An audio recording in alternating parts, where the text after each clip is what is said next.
अस्सलाम वालेकुम। आप देख रहे हैं प्रोग्राम द टॉक शो और मैं हूं बतूल राजपूत। आज के प्रोग्राम में हम बात करेंगे कि मुल्क में जो मौशी और सियासी सूरत हाल है उसमें इलेक्शंस की कितनी अहमियत है। आम तौर पे जब ममालिक में सियासी कशीदगी होती है तो ये बहस और भी बढ़ जाती है कि अवाम क्या चाहते हैं, लेकिन हमारे मुल्क में वक्त गुजरने के साथ साथ ये बहस बहुत पीछे रह गई है। ख़ास तौर पे 9 मई के वाक़यात के बाद तो शायद मीडिया और बड़े हलकों की तवज्जो भी इस तरफ नहीं है। इसकी क्या वजह है? कोर्ट के ऑर्डर के बावजूद इलेक्शन कमीशन की पोजीशन मुतनाज़ होती है और फिर हम दोबारा सुनते हैं कि मरियम औरंगज़ेब साहिबा कहती हैं कि जो भी फ़ैसला होगा या जो भी तारीख होगी वो इलेक्शन कमीशन ने देनी है। लेकिन क्या इलेक्शन कमीशन वाकई इतना ताकतवर है हमारे मुल्क में? और जो ज़रूरत है वो एग्जैक्टली किस चीज़ की है? IMF को भी एक ऐसे मुल्क के साथ डील करना है जो जिसमें कंपैरेटिवली पॉलिटिकल स्टेबिलिटी हो। जो निगरान गवर्नमेंट्स हैं वो बड़े फैसले नहीं ले सकती, और क्या एनी हाउ ऐसा हो सकता है कि ये सारी रिस्पॉन्सिबिलिटी निगरान गवर्नमेंट्स कर लें, क्योंकि कानून में इस बात का जवाब मौजूद नहीं है। तो इस पूरी सूरत हाल में इलेक्शंस कहाँ खड़े हैं? इलेक्शंस कब होंगे? हो भी सकते हैं या नहीं? PDM की जो 9 से 11 जमातें हैं उनमें एक कंसेंसस ही नहीं है कि इलेक्शंस कब होंगे, होने चाहिए भी या नहीं। आसिफ अली जरदारी साहब का और कॉन्फिडेंस है, वो कहते हैं जब मैं कहूँगा तब होंगे। मौलाना फजल रहमान कहते हैं अक्टूबर में नहीं होंगे। मरियम औरंगज़ेब साहबा कहती हैं डेट इलेक्शन कमीशन ने देनी है। और फिर जो मुतालिका पार्टियाँ वो अपने कारकुनान को ये भी कहते हैं इलेक्शन के लिए तैयार हैं, लेकिन इलेक्शन का माहौल हमें नज़र नहीं आ रहा। इस हवाले से मुफस्सिल बात करेंगे। कमर दिलशाद साहब मेरे साथ मौजूद हैं, सवेवारी मुझे ज्वाइन करें, दोनों इलेक्शन एक्सपर्ट हैं, बहुत शुक्रिया। कमर दिलशाद साहब, आप ही बताइएगा, अब आप हुकूमत के करीब रह के भी काम कर रहे हैं, क्या कन्फ्यूजन है इलेक्शन को लेके? एक वाज़ेह मौक़िफ़ क्यों नहीं आता सामने? बाद में फिर इसकी टेक्निकलिटीज़ पे भी जाते हैं। देखिए जी, इलेक्शन कमीशन ऑफ पाकिस्तान ने अपने 22 मार्च के फैसला दिया था कि जो ज़मीनी हक़ाइक़ के मुताबिक ज़ाहिर है कि पाकिस्तान की इस्टेब्लिशमेंट ने इलेक्शन कमीशन से रिक्वेस्ट की थी कि हम आपको लॉ एंड ऑर्डर की सूरत हाल के पेश नज़र 3.5-4 लाख जो है वह प्रोवाइड करने में हमारे लिए बड़ी दिक्कत पेश आ रही है, दुश्वारियाँ हैं। इसको आप अपडेट एक्सटेंड कर दें। वो बड़ी अहम डॉक्यूमेंट थे और 3 दिन की ब्रीफिंग के बाद उन्होंने ये तमाम कागजात जो थे इलेक्शन कमीशन पाकिस्तान को पेश कर दी। इलेक्शन कमीशन पाकिस्तान ने ये सारे डॉक्यूमेंट जो हैं इन कैमरा बंद लिफाफे में वो सुप्रीम कोर्ट ऑफ पाकिस्तान को भिजवाए सेक्रेटरी इलेक्शन कमीशन के जरिए।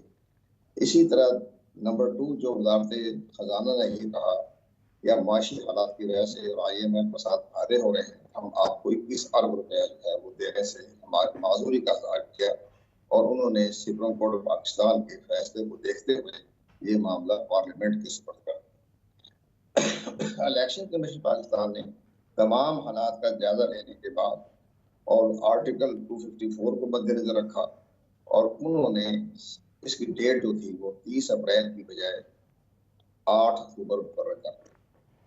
अब सुप्रीम कोर्ट पाकिस्तान ने बिला वजह इलेक्शन कमीशन ऑफ पाकिस्तान के फैसले को 4 अप्रैल को कालअदम करार दे दिया।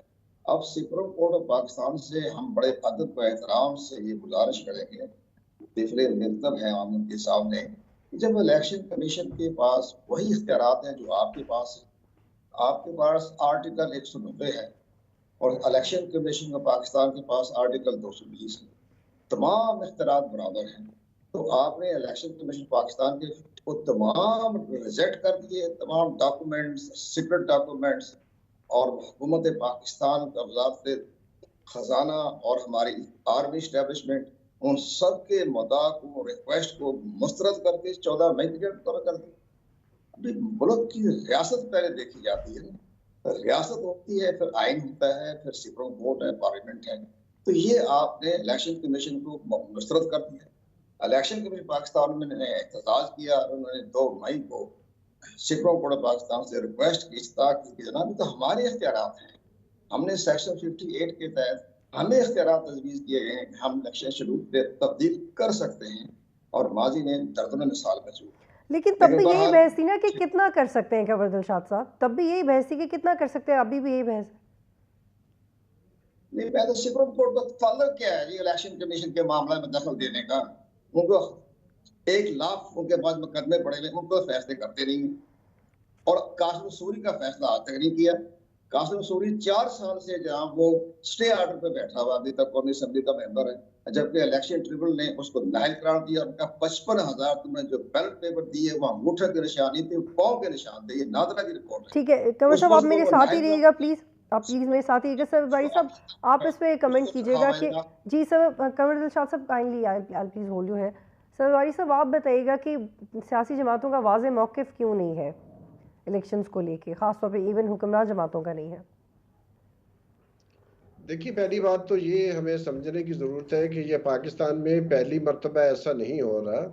माजी में भी यही खेल खेला जाता रहा है पाकिस्तान की अवाम के साथ, और पाकिस्तान के आइन में बहुत वाज़ेह तौर पर लिखा है कि पाकिस्तान में जो हुक्मरानी है वो अवाम के मुंतखब नुमाइंदों के ज़रिए की जाएगी, और उसके बगैर एक भी दिन की जो हुक्मरानी है वो गैर आइनी है, गैर अखलाकी है और गैर कानूनी है।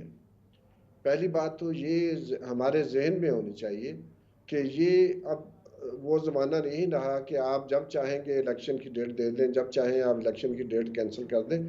और इलेक्शन कमीशन ने तो मजाक बना लिया है, इस्लामाबाद के इंतखाबात की डेट दे के फिर चंद दिन पहले उसको पोस्टपोन कर दिया। तो ये ऐसा नहीं होता, दुनिया में कहीं नहीं होता। पाकिस्तान में सिर्फ इसलिए इस वक्त जो सूरत हाल बनाई गई है क्योंकि जो पसंदीदा जमातें हैं उनको पता है कि वो बहुत हजीमतनाक शिकस्त का सामना कर सकती हैं। इसलिए इलेक्शंस को जो है ना किसी बहाने से, जिनका जिक्र किया जा रहा है कि हमारे पास पैसे नहीं है, सिक्योरिटी के लिए अमला नहीं है और हालात सही नहीं है, दुनिया भर के जो पॉलिटिकल साइंटिस्ट हैं, जो सोशियोलॉजी को समझते हैं, जो सियासत को समझते हैं, जो इकोनॉमी को समझते हैं, जब तक किसी मुल्क में पॉलिटिकल स्टेबिलिटी नहीं होगी उस मुल्क की ना इकोनॉमी बेहतर हो सकती है, ना वहाँ सिक्योरिटी की सिचुएशन बेहतर हो सकती है। तो ये तो सारे महज बहाने थे कि हम इंतखाबात नहीं करवाएंगे, पंजाब के इंतखाबात हों, खैबर पख्तूनख्वा के हों, और अब तो जो कौमी असम्बली की जो मुद्दत है वो भी पूरी होने वाली है। और अभी कुछ जो हमारी हुक्मरान जमातों के सरबराह हैं जिनका आपने भी जिक्र किया है, उनको कोई हिचकिचाहट नहीं है ये कहने में जी अक्टूबर में भी शायद इंतखाबात ना हो। और फिर ये है कि जो जो एक जमात है जो हुक्मरान जमात थी, उसको उसका तिया पांचा करके फिर हम इंतखाबात करवाएंगे और अदरवाइज हम इंतखाबात नहीं करवाएंगे।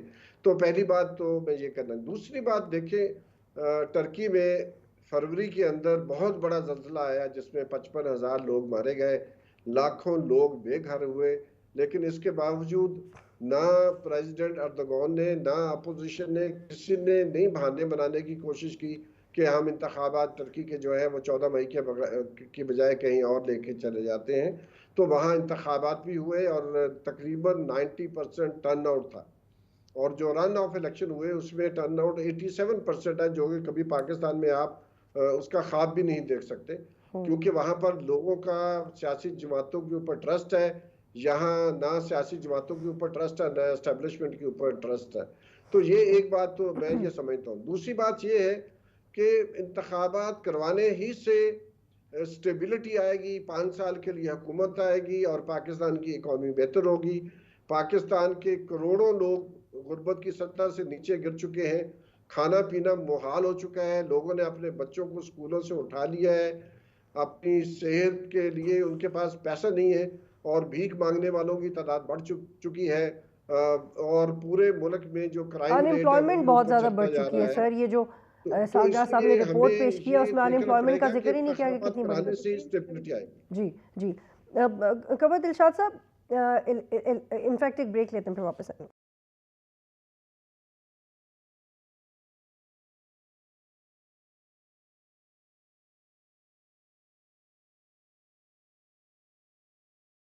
खुशामदीद कंवर दिलशाद साहब, अब हम देख रहे हैं कि पाकिस्तान पीपल्स पार्टी इलेक्शंस के हवाले से अपना एक कंपैरेटिवली नई पोजीशन ले रही है। पहले भी कहते रहे हैं कि हम इलेक्शन के लिए तैयार हैं, ये भी कहा जब हम कहेंगे तब इलेक्शंस होंगे, लेकिन अब ऐसा लगता है कि वो नून लीग को काउंटर भी कर रही है बजट के बाद। अब दोनों इलेक्शन एक्सपर्ट्स हैं, आप लोगों ने बहुत सारे इलेक्शन कवर भी किए हैं, देखे भी हैं, और कंवर दिलशाद साहब आपकी रिसेंटली किताबें भी आ रही हैं, I am looking forward to read your books. तो आपने तो बहुत चीज़ें खुद देखी हैं। आपको लगता है कि अब पाकिस्तान पीपल्स पार्टी को ये रियलाइज़ हो गया है कि जो डैमेज होना था पिछले 14-15 माह में नून लीग को, वो हो चुका है, और अब एटलीस्ट हमारी पोजीशन है इलेक्शन में जाने की, एटलीस्ट हम कंफर्टेबल हैं। वो ये भी देख रहे हैं अगला वज़ीर आज़म उनका बनेगा शायद, तो इसलिए वो अपनी पोजीशन भी क्लियर कर दिया उन्होंने इलेक्शन को लेके, और इसके बरक्स नून लीग की पोजीशन कमज़ोर है और वो अनक्लियर भी है। देखा जी, सियासी जमातों के अपना एक तरीके कार होता है। वो अपने वोटर्स को मुतफिक करने के लिए तरह तरह की बयानी भी देते हैं, सवालिया निशान भी बनाते हैं, अफवाह भी पैदा करते हैं, नशक भी पैदा करते हैं। ये सियासतदानों की एक आदत होती है, एक तरीका कार होता है।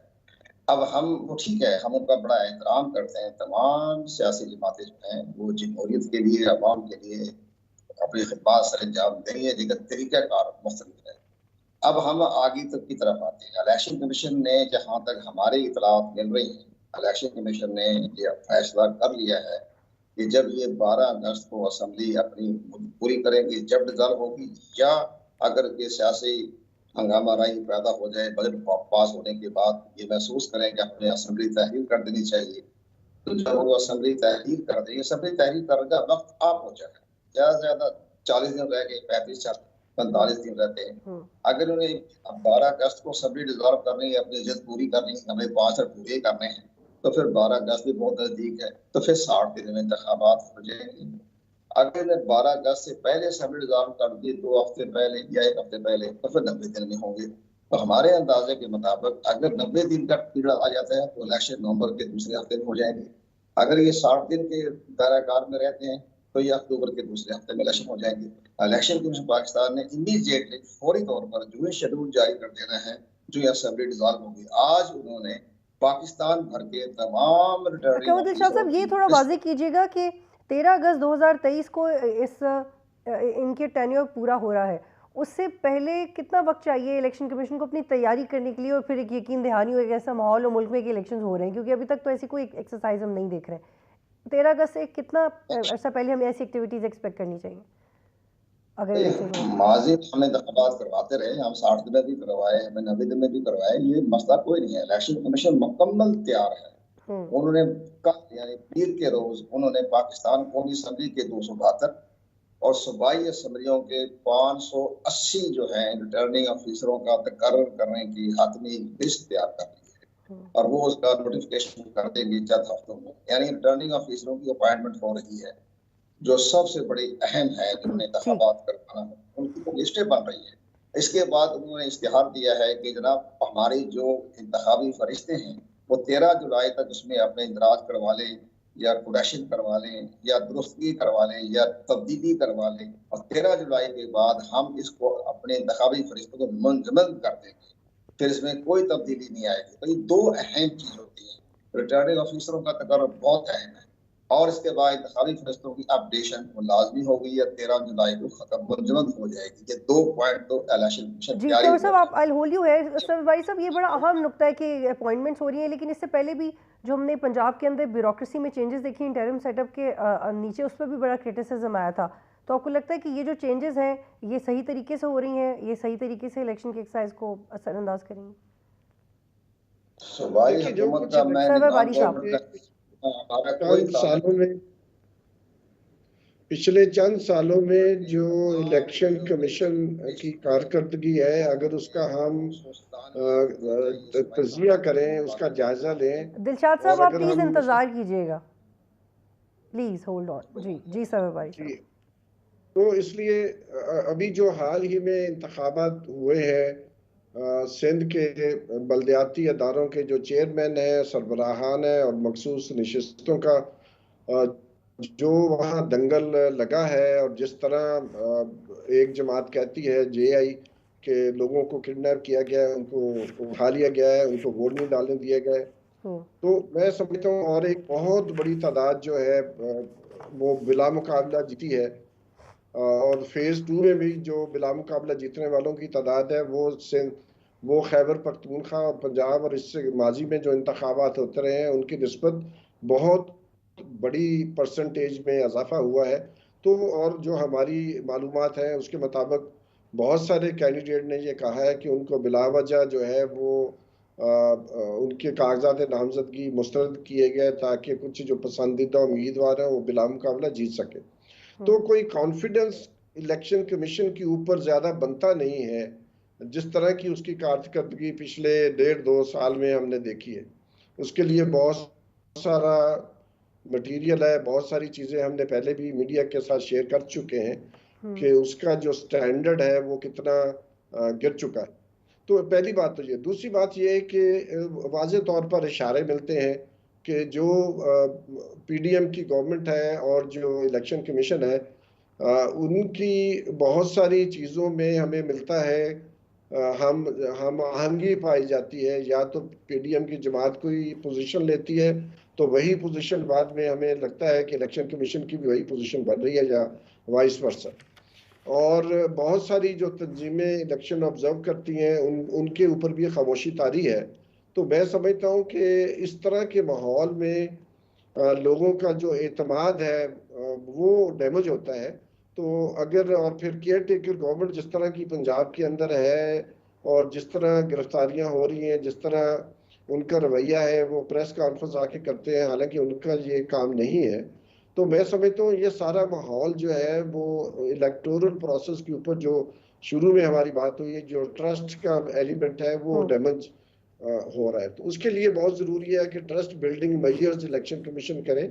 और पहला इशारा जो हमें नजर आ रहा है वो 13 जुलाई जो भी दिलशाद साहब फरमा रहे थे कि अखबारों में इश्तहार दिए गए हैं कि वोट का इंदराज और दुरुस्तगी और अगर खारिज कराना है तो वो कर सकते हैं। तो मैं आपके चैनल की वसातत से तमाम शहरियों से अपील करता हूँ कि वो 8300 जो उनका नंबर है SMS उसके ऊपर अपना वोट जरूर चेक करें।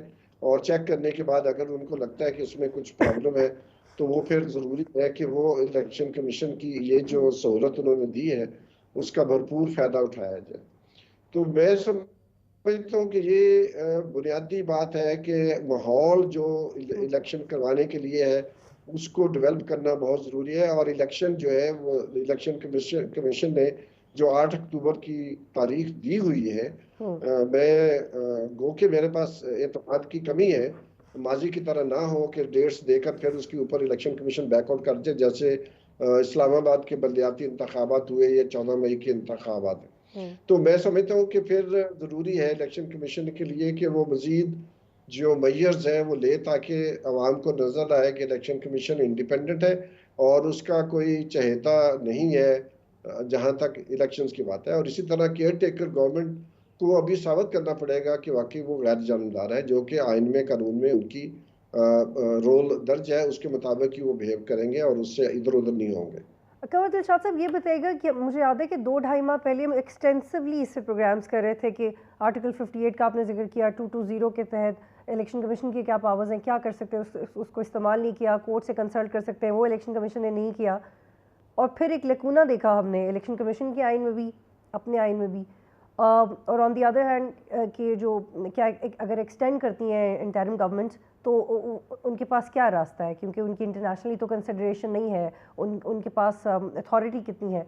ये अब 2-2.5 माह भी गुजर गए, इस पर कुछ हो क्यों नहीं रहा? जुडिशल रिफॉर्म्स हो गई, बाकी चीज़ें हमने देखी, पकड़ धकड़ हो गई, विक्टिमाइजेशन भी हो गई, एक स्टैंड भी आ गया पीपल्स पार्टी की तरफ से कि जी इलेक्शंस करवाएं, लेकिन जो इम्पोर्टेंट कानून साजी है वो तो नहीं देखा हमने, जिस पे ये बहस खत्म हो जानी चाहिए थी।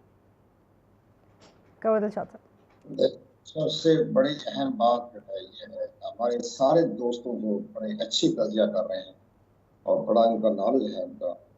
तो हम सब जितने आप मीडिया हैं, आपने भी सारे इलेक्शन को बहुत करीब से देखा है। मैं बजाता हूँ आपको टाउन टीवी से लेकर आज तक के, तो सारे मास्टर जितने हमारे एंकर हैं वो सारे सिस्टम को समझते हैं। तो हम ये समझते हैं कि हमारी कोशिश शुरू होगी कि सबसे पहले इलेक्शन कमीशन पाकिस्तान को अदलिया से आज़ाद करवा दें। इस अदलिया से आज़ाद ने करवाना है, महफूज किया हुआ है, ये हमारा बहुत सख्त मुतालबा है हमारा। ये इसको खुदा के वास्ते इलेक्शन कमीशन को अदलिया से जब मफलूज किया उससे आज़ाद करवा दें। इंडिया में ये तरीक़ाकार है कि जब इलेक्शन शुरू जारी हो जाता है और कागजात नामजदगी शुरू हो जाते हैं तो इंडिया की कोई अदालत जो है वो इलेक्शन कमीशन इंडिया के मामलात में मुदाखलत नहीं कर सकती। जब इलेक्शन हो जाता है, लेकिन कंवर दिलशाद साहब, तो इंडिया का इलेक्शन कमीशन कभी गवर्नर के कोर्ट में बॉल फेंक रहा है, कभी इंटरिम सेटअप से बात करने की बात कर रहे हैं, कभी अदलिया का इंतजार कर रहे हैं। वो इंडिया का फिर ये वाली पॉलिसीज भी नहीं होती ना इंडिया के इलेक्शन कमीशन की। उनको पता है उन्होंने क्या करना है, क्लियर है। देखिए इलेक्शन कमीशन बड़ी, हम तो बहुत करीब से देख रहे हैं ना। अब आप जब भी इलेक्शन कमीशन ने किसी को बेकायदगी पे इजाफगी पर आपने उनको अपना माजूर किया या उनको इलेक्शन से आउट किया या उनको कलदम तलाशन करा दिया। सुबह खैबर पख्तूनख्वा ने कहा कि 4 वज़रा को इलेक्शन कमीशन ने ज़ाब्ता खिलाफ की लावर्जी पर नाहिल करार दे दिया। 24 घंटे में इस्लामाबाद हाई कोर्ट ने उनको इलेक्शन कमीशन के फैसले को कालदम करार दिया। लेकिन कंवर दिलशाद साहब, जैसे सरवर बारी साहब ने भी कहा है, how election commission is going to reestablish its authenticity and credibility. हमारे बड़े होते हैं, मैं उनसे तो गुजारिश करता हूं कि जनाब खुदा पहले तो इलेक्शन कमीशन को आजाद तो करवा लें अदलिया से। जनाब 24 घंटे में अदलिया बैठ गई, रात को 12 बजे उनको चारों को बहाल कर दिया, गरीब आदमी को कर देंगे अदलिया। या सरवर बारी साहब खुदा ने खास्ता अल्लाह ताला उनको सेहत जिंदगी दे और अपना ईमान में रखे, तो वो जनाब अगर किसी अदालत में चले जाएंगे और 6-6 महीने तक उनको सुनवाई नहीं होगी, उनको कमरे में दाखिल नहीं होने दिया जाएगा और यहाँ चंद घंटों में फैसले हो जाते हैं। ये फैसला पहले अपनी अदलिया ठीक करें, इलेक्शन कमीशन तो बाद में आएगा।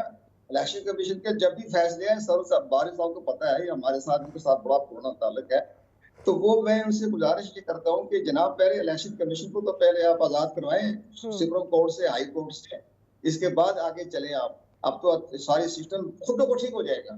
ठीक है, यहाँ पे एक ब्रेक लेते हैं, एक ब्रेक लेंगे फिर वापस आएंगे।